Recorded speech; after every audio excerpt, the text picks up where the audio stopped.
Today, the people of India are watching and they're wondering who is going to score a century first. Is it going to be the petrol price or is it going to be the rupee dollar rate? Petrol price is at the striker's end. I'm saying striker because the Modi government continuously in the last few days has been striking a blow on the common person of India, continuously, multiple times, increasing the rate of petrol by practically 5 rupees in the course of just 1 week. Now, these actions of the Modi government demand a very strong response from the people of India. There are 3 main issues that I want to lay out in front of you. The very first issue is the issue of oil price loot. When Modi Sarkar came to power in 2014, May 26th, what was the price of crude oil? And since then, in the last 12 years, have the people of India benefited in any way from the low crude oil prices that the Modi Sarkar benefited from? Sorry, that has not been the philosophy of the Modi Sarkar or the practice. Right from day one, they were blessed. Under Dr. Manmohan Singh, during the UPA years, the price of a barrel of crude oil was more than $140, usually above $100 a barrel. And the UPA put in a huge amount of effort to shield the people of India from the adverse impacts on prices by providing subsidies. Now, when Modi Sarkar came, the price of crude oil had dropped dramatically. But I will ask every one of you who is watching this, did you see a change in the price of petrol at the petrol bunk? No, absolutely not. Why? Because continuously Modi Sarkar kept increasing excise duty, surcharge, other kinds of taxes to make sure that they were able to draw a lot of excessive revenue. When the times were good, you did not pass on the benefit to the people of India. If you had, the growth rate of the Indian economy would have been much higher. We would have seen lower fertilizer prices, lower food prices, and people would have been able to, enjoy a much higher consumption basket. Instead, you took that money, and because you could not balance your budget other ways, you used this funding, just like you're using funding from the RBI and other companies, the dividends, to balance your finances. So during the good times, if you did not pass on the benefit to the people, why are you burdening the people of India at a time like this, when we cannot afford to pay that extra amount? It is the duty of the government. We demand that the government swallow the impact of this price hike and not put this burden on the people of India. The oil marketing companies, they may be losing 1,000 crores nowadays, but that is nothing compared to the windfall tax profits that they made in all those years when the prices of crude oil were much lower. The government itself charged the oil marketing companies a windfall tax when the Russian crude oil basket was much lower. So we are clear, the oil companies have done wonderfully. They have made tremendous profits, windfall profits, according to the government of India itself. And what have you done? You have taken huge dividends for the government from these oil companies and not passed on the benefit to the people of India.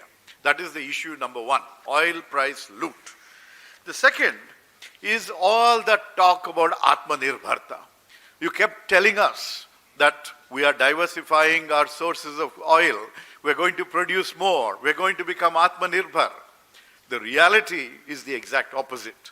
We have become more and more dependent on imported crude oil, on imported LPG, on imported natural gas. Each and every dependency worsened, And now we are facing the reality, we are paying the price for it.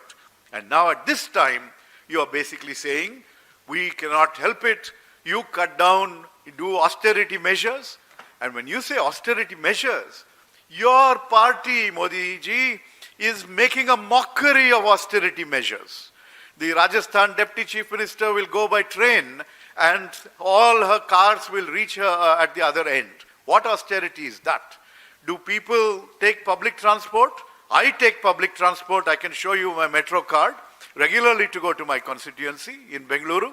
And this is not a drama, but that is what you and your ministers and leaders have converted this to. Please don't do this. Figure out a way to improve our Atmanirbharta. Domestic crude oil production has come down. You, when you were Chief Minister of Gujarat, announced one huge find for the Gujarat State Petroleum Corporation. You said that it had discovered the biggest gas reserve in the Krishna Godavari basin. And then nothing was there. It was all gas, literally, and nothing was there. And then you forced the GSPC to be taken over by ONGC for 20,000 crores. That is actually a mega scam. Okay. Now, the other impact of the lack of Atmanirbharta is on fertilizers. The cost of fertilizers goes up, and who pays that price? The farmers of India.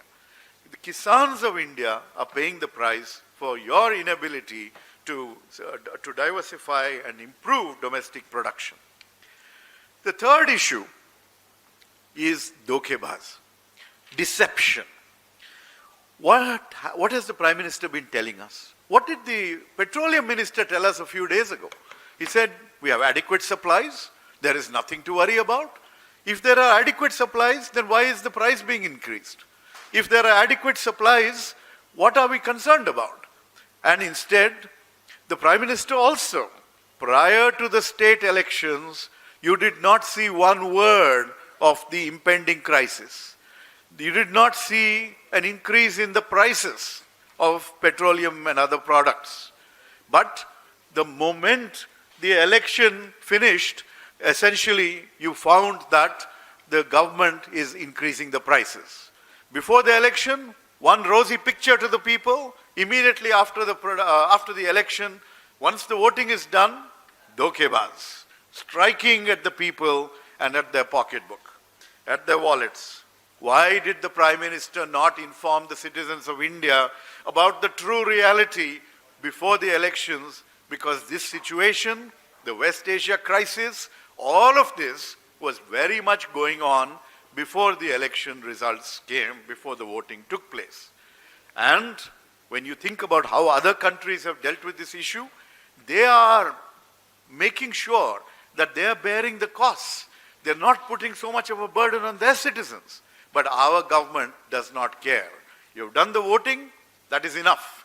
You've elected Modi Sarkar and its party allies in different states, their job is done. Now is the turn to pay the price for voting for the BJP, and you will pay the price with a higher price of petroleum, higher price of fertilizers, and all this will translate into a higher price for the food you eat. You're already seeing a transporter strike in Delhi. You're already seeing Mehengai.